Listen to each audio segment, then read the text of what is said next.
Computer. Hi, Dale. How are you? I'm fine. Hey, Jody. Good to see you. It's so nice to see you. Thank you for having this conversation with me today. You're welcome. Thanks for asking. Yes, I think it's just kind of, we're at this point now where there's a lot of awareness coming into the fact that there's so many people. To me, I'm not starting to understand, so many people who live in a bubble and they don't encounter people from other backgrounds or cities, and quite often, I guess, people who look different than them. And I thought that if I were to create a series of conversations with people I know from diverse backgrounds, maybe other people's eyes would open up a little more to the diversity, and that we're all just human beings, Yeah. with different stories to tell. But we're all just human beings. So yeah, thank you for joining me today. Thank you. So you were just telling me how you have been involved in civil rights basically your whole life. The first protest you went to, you were how old? I was in high school, so I was probably like, I don't know, 15, 16, probably 16. 16? Yeah. No, well, it was, yeah, I don't want to go into why we were protesting, but we literally had 1,500 students walk out of classes to go protest this particular business that was not meeting needs. Yeah, it was a problem. Yeah. So you grew up in Berkeley, California, and Oakland, California. And my understanding of Berkeley is they're liberal elites who, not that you grew up in a liberal elite home, but that it's an environment where people are very comfortable protesting and pointing out when things aren't full of equality and fairness. And it's a huge comfort zone in Berkeley for people to protest. So I think that what an amazing education to grow up around. Did you grow up in a mostly white neighborhood, or was it a diverse collection? No, I grew up in an absolutely multicultural neighborhood. My schools were multicultural. I had friends that were, Black friends, white friends, Filipinos, Asians, and there was not really a concentration of one in particular. Although when I was in middle school, it was a mostly Black school, but it just was, because of where the school sat in the neighborhood. And so, but I've always, my friends in the neighborhood, it was multicultural. I had friends who were like me, who were Asian and American, born here. I also had friends who were like born in China. They had like Chinese names. They also had English names, but and I had friends, I just like everything, it was just not a thing. And talking to my mom and my oldest aunt, who have all passed on now, but they grew up in Berkeley during the Depression, and they said that their neighborhood was diverse in Berkeley. And from what I know, my oldest aunt said that it was during World War II when the influx of the South came in to work on the shipyards during the war, is when I don't know if this is honestly true, because obviously there was racism everywhere, but they seem to have lived in some sort of Berkeley bubble back then, or they just don't want to talk about it. Right. So, but they did. Her recollection is everyone got along, and they're just their backgrounds. Yeah, I've seen pictures of them as little kids, during the 30s, where they had friends that were white and Black, and mostly Black friends and other Asian friends. But they lived in this neighborhood in Berkeley that was kind of this mishmash of a bunch of different types of people. That's awesome. Yeah. And so then, were you highly involved in the because you're Chinese, right? Both parents Chinese culturally? By birth, yes, but we're Americans. I mean, my house. Second generation. I'm sorry? Second generation.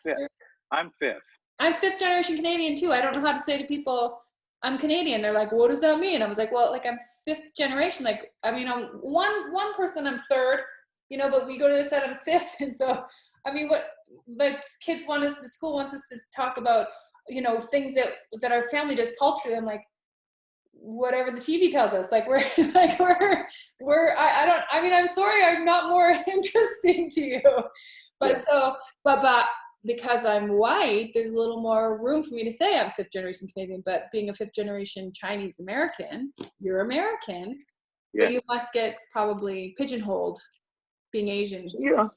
It's, sometimes I do sometimes. It's been a challenge. As a matter of fact, my first album that I sung on, which was Little Red Box, I specifically didn't put my picture on it because I didn't want people to prejudge what they thought. Because I've over the years, I was like, "Oh, are you the guitar player? Are you the sax player? Are you?" It's Right. like, no, I'm singing on it. Indeed, yeah. Yeah, and so just because we all kind of suffer from this idea of racism in one way or another. And so, I've recognized that for years. They used to do that back in the what's it, the 60s, 50s and 60s, where they wouldn't put pictures of the actual artists if they were black. They just would not put them on the album covers, even though that was their music and it was them. And so I, kind of did that experiment myself. Um, It's crazy to me that, like, first of all, so many people don't recognize systematic racism as a thing, right? Like, there's a lot of opening of eyes happening right now, and some people's lives are being shaken to the core. But when we even just talk about something as beautiful and life-changing as music can be for people, that as a marketing tool, if you weren't white, people would have to be secretive about buying your music, or not even buy it. And the fact that even just as marketing tools, we only saw white people in the limelight. I don't know how people can miss that as not showcasing the fact that systematic racism is a thing. well, I really Upsetting. think that, like, it is, and I know people who I've talked to who don't believe it, because I don't know why. Well, ignorance, It's not. ignorance. Well, I think, and it is ignorance. It's a willful choice to not really recognize it. Yeah. And it's true. Like, my family didn't grow up with we did. The weight of racism it's all around us. Yeah. But we just fucking pushed through. Sorry. We just pushed through. And I get that some people think that that's what you should do, and you should. But the fact is that we this country was founded with racist water. In the concrete of this foundation of this country, the water that was used was racist. And it's like, now here we are, and I haven't seen this in my lifetime. What's going on with the amount of different people, especially younger people, who are younger white people, especially, who are really motivated to, seeing this thing that I personally have seen all my life. I think one of the things that my aunt told me before she died, actually, it was one of her last wishes to me, was travel. Which I do. But it's really important for people to get outside of their neighborhoods. And if you live in a community that is very narrow in scope in terms of its multiculturalism, you should get out, because there's so much you're missing. You know, for everyone, regardless of what you look like, you should get out. Get Yeah. out and go meet people.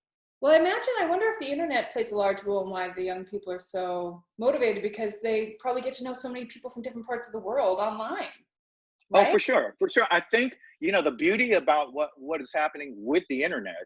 I mean, there's some unbeautiful things, but Yes.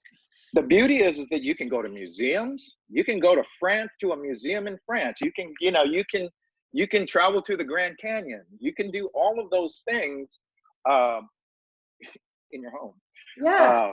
and see those things. There's a lot of culture that's available to people. You have to seek it out, though. You have to want to seek it out. Well, yeah.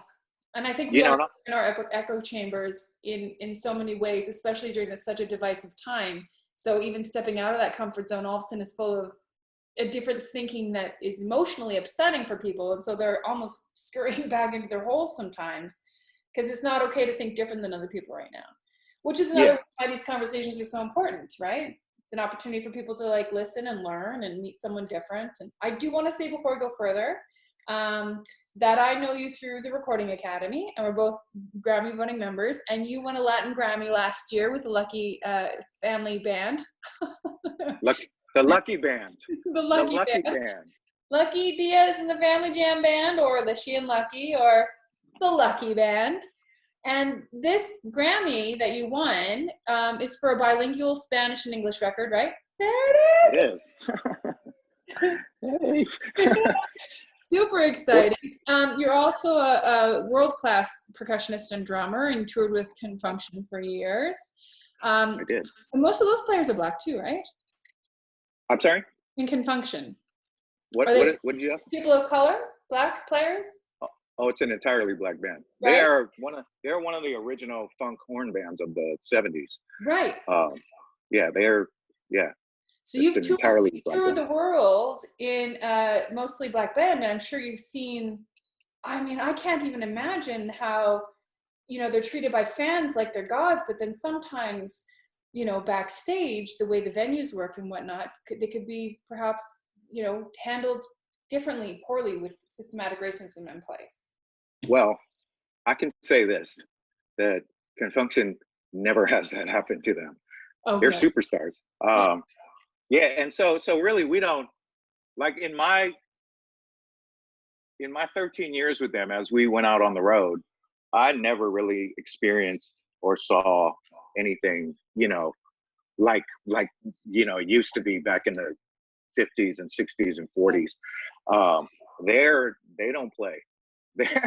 Con Funk Shun does not play. Michael Cooper and all those guys, they do not play that. So, and they just don't play that. So good. That's so good. And I guess that goes back to, you know, you suggesting even in your upbringing that you just fucking push through.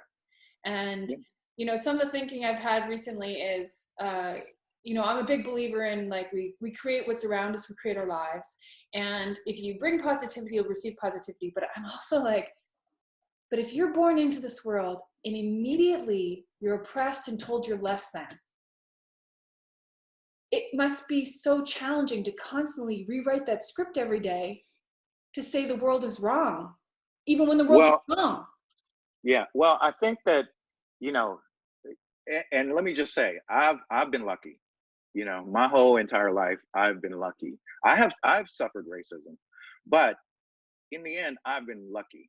I've never been attacked by the police. I've never been, you know, a product of police violence, or, you know, the systemic oppression that Black people in this country, you know, that's a whole unique situation, you know, but we all suffer or gain from their accomplishments, you know, in civil rights. And, you know, I mean, the inventions, music, and quite frankly, original man is from Africa. So we are all Africans, you know, we're all the same, you know, and so, you know, that's the honest truth. We're all from Africa, you know. It's just the skin color. It's just the tone, the melanoma. Melanoma? You know, melatonin? Well, it's genetic mutation as humans, you know, emanated out of Africa. Yeah. Based on climate, you know. Less light. Things changed. Yeah. You know, but in the end, we're all the same. You know, we have the same blood. You know. Totally. You know, and to me, the differences are the greatness. You know, our differences are our greatness. Right. I agree. I remember I had been called a racist 5 years ago because I had said that I was colorblind. And growing up in Canada, I didn't even realize my dear friends who were people of color, I never even asked them if they were facing, you know, issues with racism, because to me, they were just my friends. I didn't see it. But in that discovery of being called colorblind, when I started going on tour, especially in the US, I'd ask people of color, what is your cultural background? And the immediate wall of defensiveness that would come up because they didn't know what was next. Would I be hurling hate or anger or, you know, assholeness at them? But what I discovered is there's like, they're, you know, a beautiful Black woman is actually Egyptian Irish. And I wouldn't have known, you know, and then hearing how her parents met and, you know, created her, or just things that she discovered culturally or experienced culturally growing up, amazing. And if I hadn't taken the time to find out more about that person and where they came from, I mean, there's so much we're missing out on by not embracing what's different about each other. So, I mean, I agree 100%. That's been one of my favorite things about the journey I've been on the last 5 years for myself in getting to know people better and where they come culturally, is that there's just, the world is so fascinating and diverse, and why would we all want to be the same anyway, you know? And then why do we want to hate someone just because they're different, which is obviously, you know, I mean, that's that's part of the systemic racism. I mean, you know, the thing is that, you know, racism is really stupid. You hate somebody because of the color of their skin, or you think you're better than someone because of the color of your skin, which is totally ridiculous. But that's part of the systemic racism, right? So those racists have been indoctrinated into that belief. And so, you know, we have to understand that. Like, I'm not trying to forgive people who are doing bad things, you know, but, you know, people can change.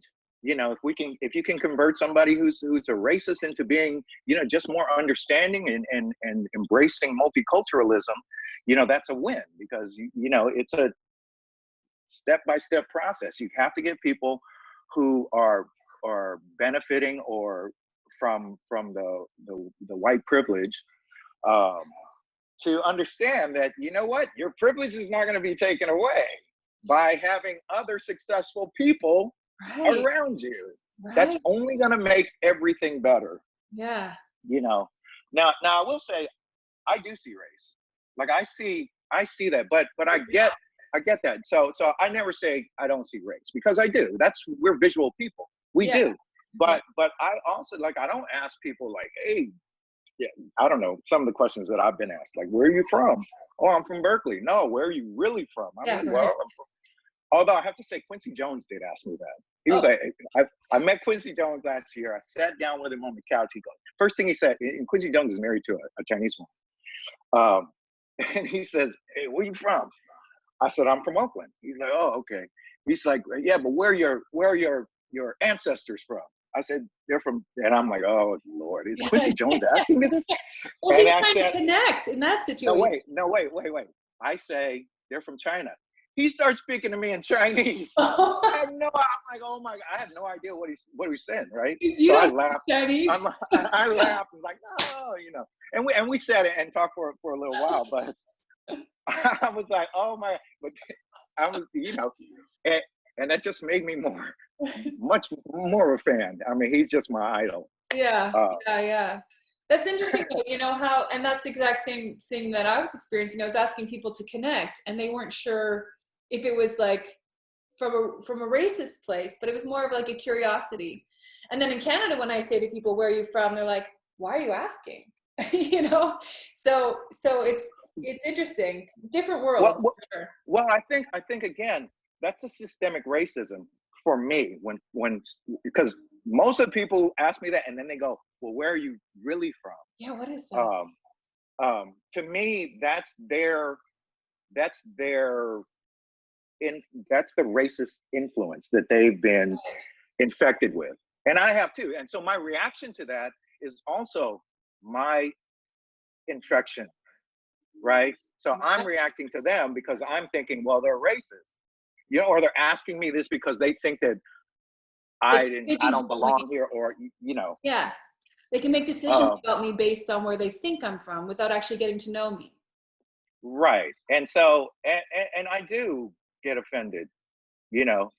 Although I have to say, now that Quincy Jones is, you know, he's the last person that asked me. I don't get asked that a lot, but he was the last person who asked me that, and so, you know, I'm kind of okay with Quincy doing that. Yeah.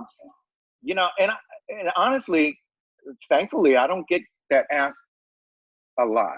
So it's not something, I kind of live in my own little bubble too. Well, you're an interesting character, Dale. Like, I think you're like this charming, smart guy with street smarts too. And I think you're really good at reading people. So how they come at you is how you handle it, as opposed to what they say is how I've kind of seen you handle it. And I know you don't put up with shit for 1 second. You'll give someone the benefit of the doubt, and you'll even look at them like, I'm giving you the benefit of the doubt right now, but and then you'll educate. And that can be about anything, not just race, but that can be about anything. So, as much as you think you're lucky, I think you've also created your respect boundaries in a way that lets people, you're clear, you're a straight shooter. So, well, I grew up, I'm an introvert, so I grew up. I know people don't. When I say that, people don't believe me, but I am. And and growing up, and I'm still like that. I always said that I was a people watcher. I love watching people, right? More than being in the crowd, I love watching the crowd. And so, that's just the way I am. I kind of watch people first, and see where that's going before I step into it. And I don't really like big crowds anyway. I've actually been in a riot, and that's not fun. Whoa. Yeah, it happens. I was hoping we could actually talk about your aunt a little too. Oh, sure. She was obviously a Chinese woman and a woman, but she was also in the Air Force. Is that right? No, she was not in the Air Force. The Air Force wasn't created when she was in. That came after her stint. She was technically not officially military. She was what they call one of the women Air Force service pilots, or WASPs. Okay. There's a whole section of them in the Smithsonian. There were these women in World War II. There was maybe 1,500 of them that got accepted to fly planes for the Army for target practice, like live target practice. So they were trying to shoot them down? Well, they would fly something behind them. But yes, there was a woman. Her name is. She's the other. So my aunt is one of two Asian American or Chinese American people of color were in the. Yeah. So my aunt was one of two Chinese American women who were accepted into the WASP, and there was another woman named Hazel An Ying who was flying a target, and she died. They accidentally shot her plane down. But that's what they would do. Jesus. That was their job. But then once the war was over, they just kicked them all out. Like no benefits, no nothing, no formal. They were just like, the men are back, and you got to get out. And that's what happened. And it wasn't until maybe like 60 years later they finally got a Congressional Gold Medal, which was in, I think that was 2010 or 11. Was that posthumous for her, or while she was alive? No, she was alive. She was still alive. She lived for a few more years after that. Okay. And she's getting ready to get another one. Well, aren't they putting her on a stamp? Is that right? No, I wish. Why not, right? They should. No, there is a campaign to try and rename the Oakland airport after her, because that's where, she's from Berkeley and Oakland. Well, she's from Berkeley, really. But she used to watch Amelia Earhart fly out of the Oakland airport when she was a little girl. Because Amelia used to fly out of the Oakland airport. Wow. I think I'm not sure, but that may have been where she flew out of on her last. Oh, wow. I should check. Flight. Yeah. But she was the one that inspired my aunt to save her money and go to, where was it, Arizona, to take flying lessons. Wow, back in the 1940s, 30s or 40s. Yeah. Oh, cool. That's so. Did she speak at all? I guess if she grew up in a diverse, happy bubble, in her perspective, she must have faced a lot of racism, being one of the two Chinese women only in the WAFs. Oh, I'm sure. Yeah. There was, but I think she probably handled it a lot like I did. She just would have. True, right? Yeah, I mean, what can you do? I mean, it's there, and that was a whole different time too. Yeah. Like a super different time. Yeah. So at least now, you know, I feel, although she's from Berkeley, so I don't know what, you know, I never really talked to her distinctly about her childhood. But, you know, I think, I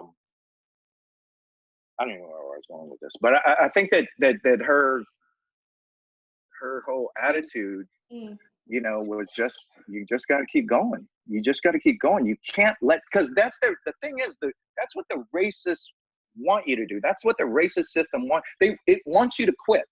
Right. It wants you to give up, you know, and that's the thing that I'm seeing now. And we've, you know, folks of color have done that forever. I mean, we all have. But Yeah, but I didn't realize how much was on my side. Do you know? So even though I've been pushing through, right, I didn't realize how much so was on my that's side.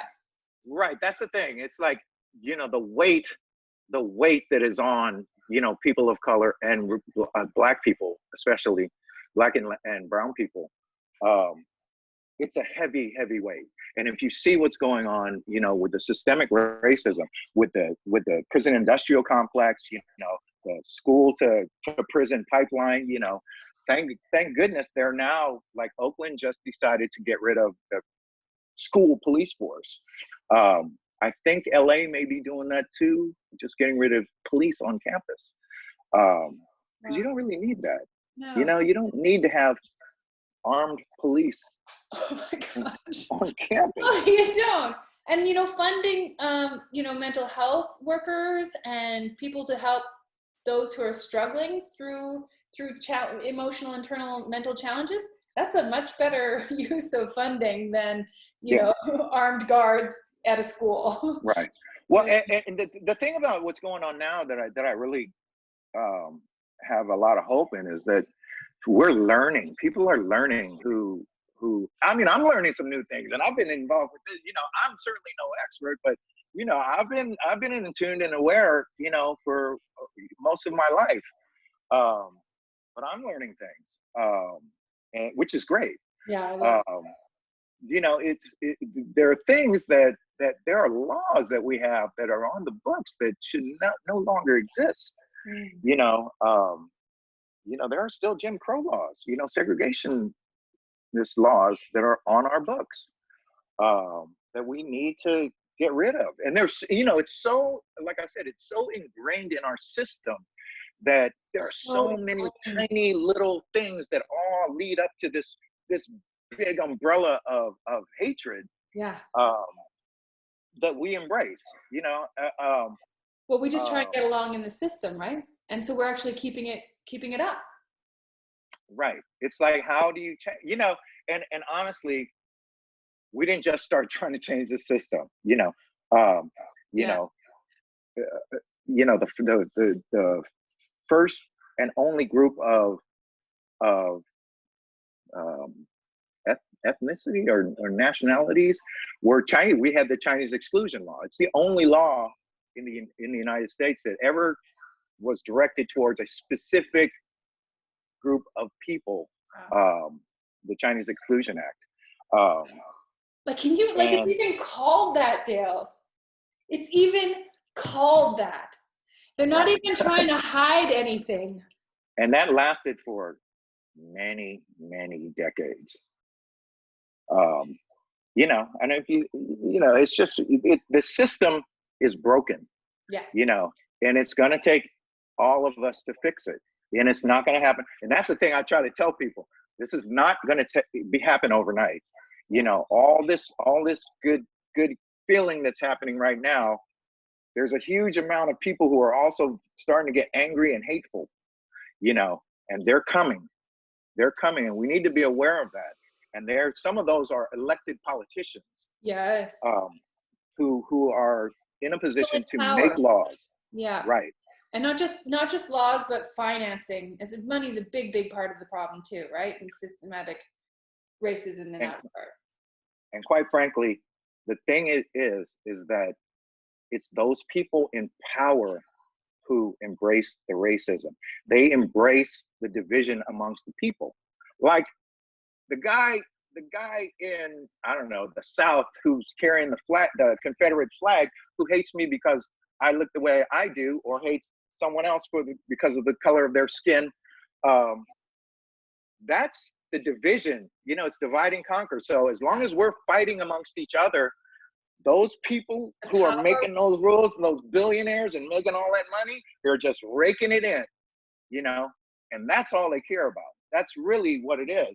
And so that's where it's like, dude, you're such an idiot for hating me because of the way I look. And I'm kind of an idiot for Hating you maybe back? doing that too, right? Yeah. So you know, and as long as we keep fighting, and it's hard to not do that. Yeah. But as long as we keep fighting, we will continue to be taken advantage of. Yeah. You know. Well, that's why these conversations are important. Yeah. You know, but that is their fear. That is their fear. That's always been their fear. You know, that's why they've cut education.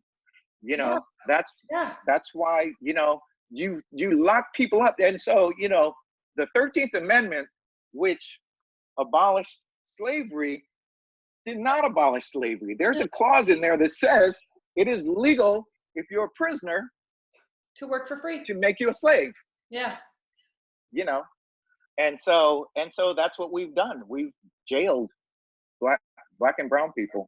You know, we've jailed all colors, but you know, we've jailed black and brown people at a far more higher rate for lesser crimes.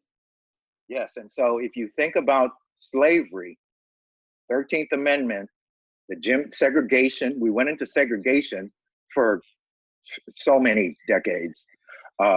You know, it was just the 1960s. You know, the civil rights. That wasn't that long ago. No, I know. You know, in the history of this nation. You know, or really, it's not that long ago for somebody my parents' age or whatever. Yeah. You know, and so you know, it's a big, huge task that we're trying to undertake. But like, if we look at all those people at the top, generally speaking, they're all going to die 20 years. So, you know, the children of today are like even telling my children, teaching them what the idea of racism is shocking to them. They have friends of such diverse backgrounds. To them, the idea that in parts of the world or different times, they couldn't have a friend that was a different color than them, or they would think poorly of someone else that's a different color. They just like comprehending that as a reality was heartbreaking for me to share with them, but obviously it's important that they know that's out there. But I think that I'm hoping that the children of the future, that they are the change. You and I are seeing the change. We might not get to live it, but we are seeing it happen. I hope. Well, I definitely think this is a movement. This is not the start of a movement. We're in the middle of a movement. This thing has been happening 70 years at least. Yeah.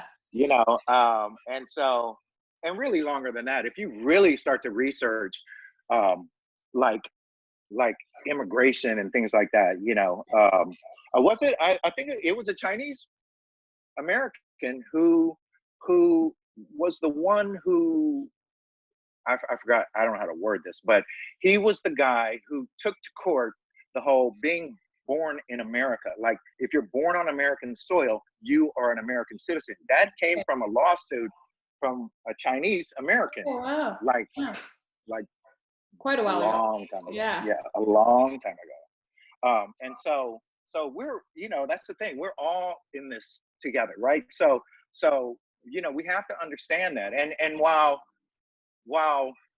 you know, there are some people who don't want to give up that privilege, you know, it's really a fear of the unknown, you know, because you're not going to suffer.